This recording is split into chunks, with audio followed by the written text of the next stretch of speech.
I was lucky. I started at the top. When I heard that riff, it was like something went right through my backbone. And that's all I learned. And I was like, oh, I'm a guitar player. Now I got to start a band, and I did. But I was told I couldn't play guitar. I had to play drums.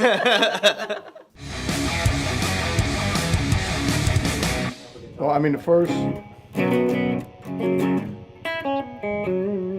when I was actually able to play that lick, I mean, that was like a major breakthrough. But then, you know, like my guitar teacher, Leroy Wright, I remember him showing me, you know, like how it all, and then, you know, all the scales that connected to it. You know what I mean? Then, you know, and that, you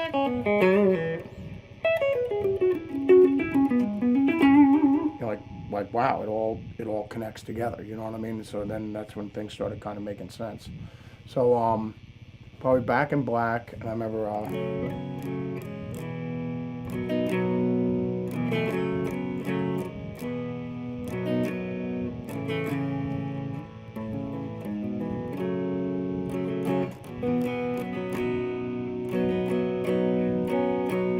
Probably Tangerine by Zeppelin was like the first like chord song that I learned. So I grew up listening to a lot of classic rock thanks to my dad, right? So I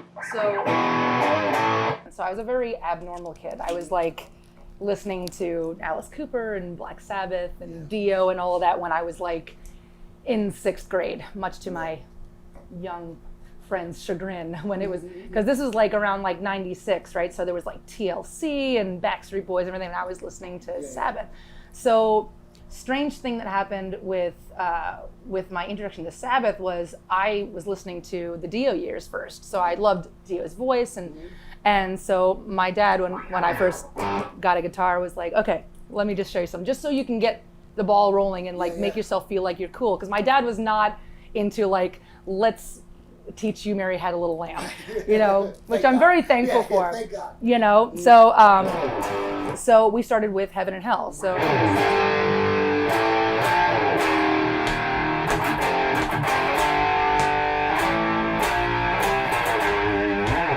yeah. We're two guitar players that learned predominantly by ear, and except for the very first riff I ever learned, which I had to learn by tab.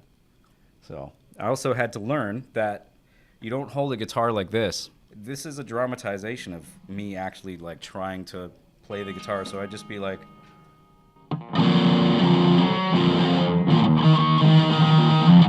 and that's literally what came out. But I mean, my cousin came over because he was on the couch playing Battletoads in front of me, and he's like, no, man, you grab your guitar, you sit it on your lap like this, you just press the off button on this amplifier, and you take this magazine and you learn how to play. So we opened it up to a tab, and the tab was of this band called Anthrax, and then they had a feature where they tabbed out Cotton Mosh. And so I kind of picked it up like this and just saw like 1, 3, 4, you know what I mean, and just started eventually learning how to play like.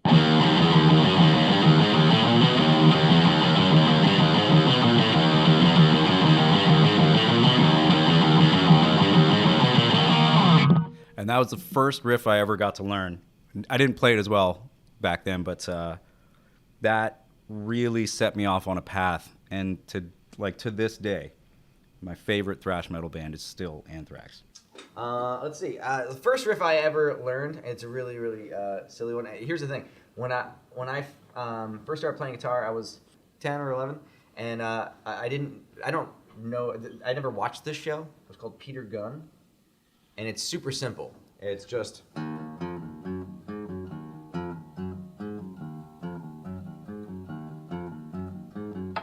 And that's all I learned. And I was like, oh, I'm a guitar player. Like, immediately, I was like, that's it. Now I got to start a band, and I did. But I was told I couldn't play guitar, and I had to play drums. So when I was a kid, my older brother Dan used to listen to metal upstairs, and I always heard this song about a sanitarium, and it turned into one of my favorite songs from my favorite records, Master of Puppets, and Welcome Home Sanitarium.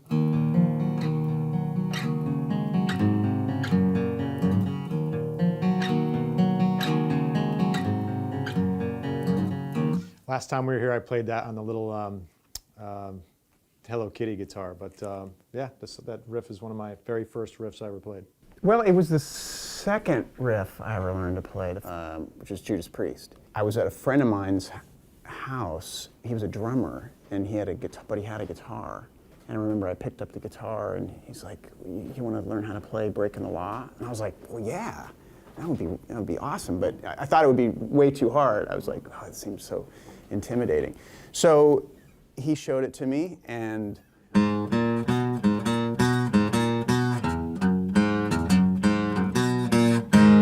I tell you what, that might be one of, outside the first time I had sex, that might have been the best moment of my life. It was actually the Band of Gypsies record that did it for me. And I heard it when I was 8 years old. My cousin brought it over with him when he came to live with my mother and me. It was great. I didn't even know what Hendrix looked like because the album didn't have a cover. That was one that was missing a cover. And then my cousin went to the library and photocopied some old Rolling Stone magazines and brought him back. I was like, whoa, he looks like us. Oh my God. And my own bastardized version of Voodoo Child's Slight Return. So instead of doing the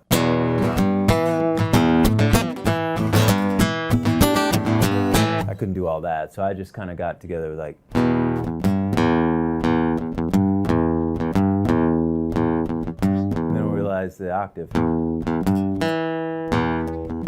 That kind of thing. And then from there it was Funkadelic and Weather Report and Mahavishnu. Yeah, I was lucky. I started at the top. First riff that I ever heard that made me want to play guitar is a song by Johnny Winter called I Guess I'll Go Away, which is that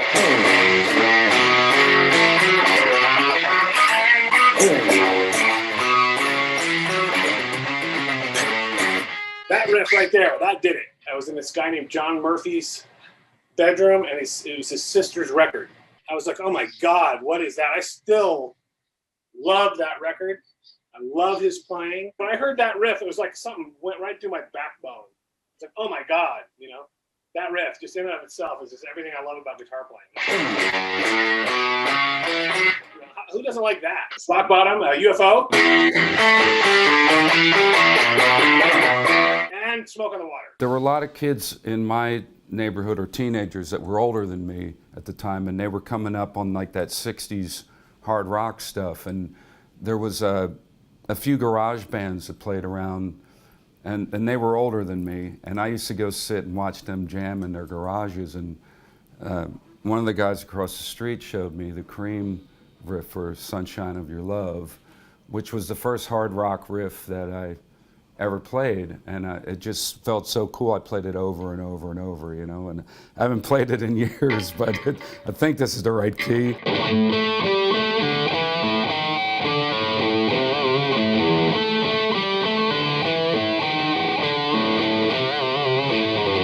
And I just played that over and over and over on my acoustic guitar. It didn't sound as cool as that.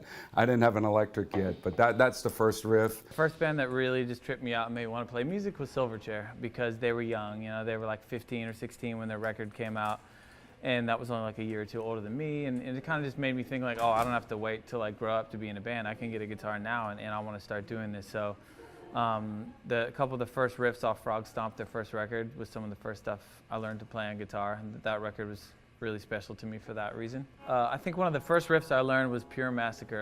It was the second single off that record, and I loved it because it was in drop D, and that was the first time I learned about what drop D was on guitar. And I think every guitar player, when they first learn about drop D, and like, oh, it's so easy to play like this, and it sounds good. So that riff was there's just like a little picking thing around D minor, and then it goes into this riff. I'll see if I can remember how to play it.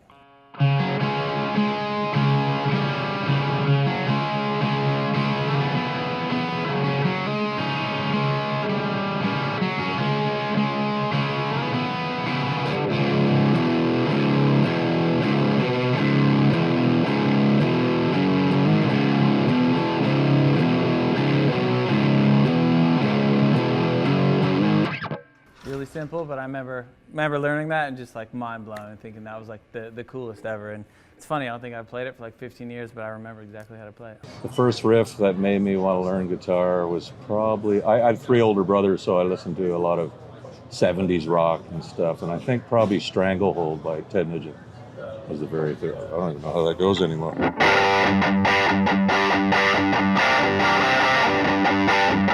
Yeah, I think that was the first, probably the first thing I ever looked. And then like early AC/DC, I did a lot of that kind of stuff. And I was a big Bon Scott fan, so the Highway to Hell, I don't even know, I remember half of them, but I mean, for me, that band was so great because they had such hooky riffs that were easy to learn right away. So as a young player, you know, it was really cool to sort of latch onto these, you know, simplified riffs that were really hooky, and that really got me going on, you know, learning to play rock guitar, you know. Well, from there, from AC/DC, I joined a band when I was 15, and I wasn't very good, and I could play AC/DC songs and stuff. That was about it. And I hooked up with these guys that were a few years older than me, and they were into like Iron Maiden and Judas Priest and all this difficult stuff, you know, like Phantom of the Opera and all that kind of stuff, you know. So I had to really work hard to get in with these guys. It was a bit horrifying, but yeah, it was awesome. Something like that. I don't know. It's been a long time. I don't play other people's music much anymore. First riff that inspired me to want to pick up the guitar, I would say, was Welcome to the Jungle. I mean, the intro part where, you know, with the delay is cool. It was cool, but it was really after that. The down, just the groove of the whole thing. I was in 6th grade, and I heard I was walking into my class, and I heard one of my friends just standing outside, and he was actually just singing the lyrics to, you know, Welcome to the Jungle. You know, we got fun games, we got everything you want, you know, whatever. And so, he was singing it with no music going on, and I'd never really heard the song before, and I was like, dude, what is that? It's like, it's Guns N' Roses. So I went home that night and asked my dad, hey, can you take me to Tower Records, and I want to get this album. And so he bought me Appetite for Destruction on vinyl, which I still have with the original artwork. But yeah, that riff was I would say is it. That's not the first thing I ever learned how to play, even though I don't even really remember. I don't remember how to play it really, other than like, is it like something like that maybe, you know? But I honestly think the first time, the first thing I picked up a guitar and put my fingers on, I learned how to play like a G chord. And I want to say it was like a Poison song or something like that, you know? Maybe like Every Rose Has Its Thorn or something like that. I wasn't like running around like, oh, I gotta learn how to play it. Every Rose Has Its Thorn. But I think because it was the G to the C, whatever, you know, was probably where I was going with it. It was just very, very, very simple to do. So then my mom, right? My mom was like, well, you know, I'm glad you listen to all these guy stuff, but maybe you should listen to some girl shit too. So she went out and got me Joan Jett's Greatest Hits, a Live Heart CD, Pat Benatar, the whole 9 yards. And I was like, wait, there are girls that do that too, you know?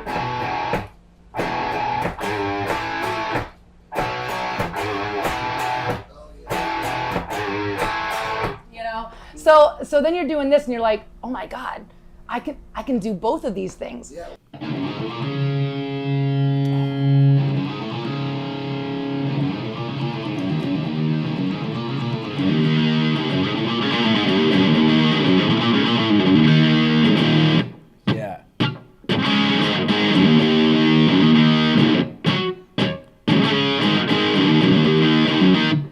And I mean, that riff blew my mind. And we've talked about this, how you had a box of CDs that showed up at your house with other people's names on them. Yeah. I had a box of records that showed up at my house with other people's names on them. And one of them was AC/DC, Highway to Hell. Yeah, okay. And so it had that song on it, Beating Around the Bush. And so I learned how to play it, but it was probably like really slow at first, and like eventually fast. I could still only play it okay. There were Kiss songs that were very important, you know, like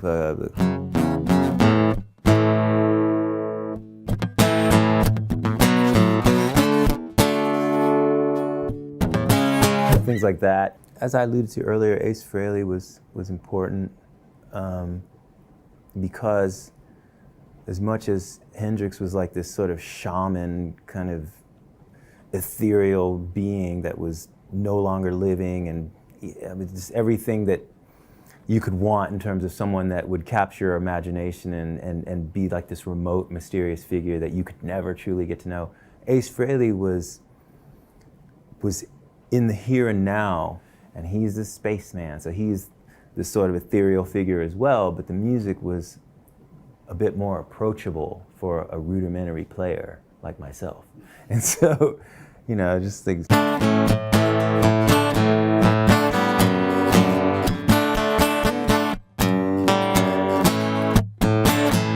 You know, stuff like that, I was like, yeah, you know? And the way he did the Chuck Berry stuff, you know. I don't remember what the first riff I ever learned was. It's probably the first thing I learned, probably. Riff, guitar riff. But I still love that stuff. I've worked a lot of those kinds of ideas into the Melvin songs, which I don't think people have ever picked up on.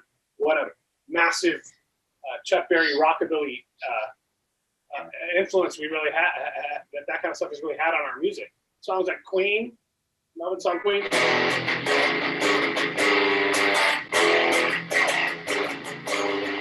I've done that a lot, where I've, you know, used that basic rockabilly idea of guitar and simplicity and worked it into metal songs. You know, I remember hearing after that bands like Zeppelin, you know, and the Stones. I think one of the first Stones riffs I learned is Jumpin' Jack Flash.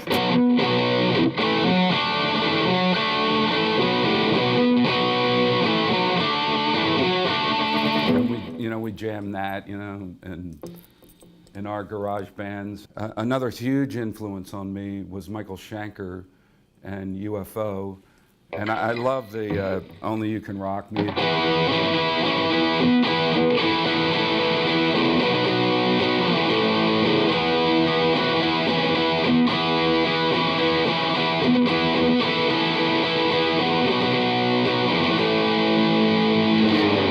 What was so great about that song, and the solo is like an anthem. It's so melodic in that song, and Michael Schenker's ability to mix really nasty blues with melody was just, you know, like he's like nobody else.